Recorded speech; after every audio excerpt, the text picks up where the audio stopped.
The most important thing that any contractor can have working on a hospital site is a respect for patients, because wherever they are, wherever they're working, they will be having some impact on our patients. So the multi-storey car park is slap bang between an accommodation block and a treatment centre. So their challenge was to understand how they could lessen the impact on our residents. On the other side of the build is the treatment centre, and that has live theatres. So although they weren't actually working within the main hospital building, their impact could have been critical. For me, it was the holistic approach to everything they did. I knew if they cared that much about their staff and the environment that their staff worked in, they would care that much about our job and our patients. That widened it out to being that family almost, and that kind of community approach. Over the course of the pandemic, we have unfortunately lost a lot of members of staff in our trust.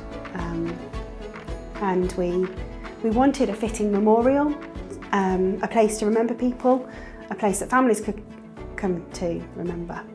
And although we had sculpted a beautiful memorial heart, the logistics of actually getting it installed and the plinth that it needed to sit on, etc.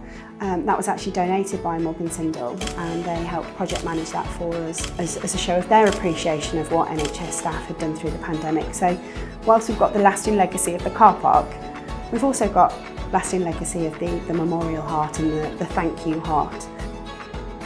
Everyone so far that's seen it, been round with me, all says the same thing. How can a multi-storey car park feel pretty? The way that it's been built, the timescales, the deadlines that have been met, and actually the finished product and how good it does look.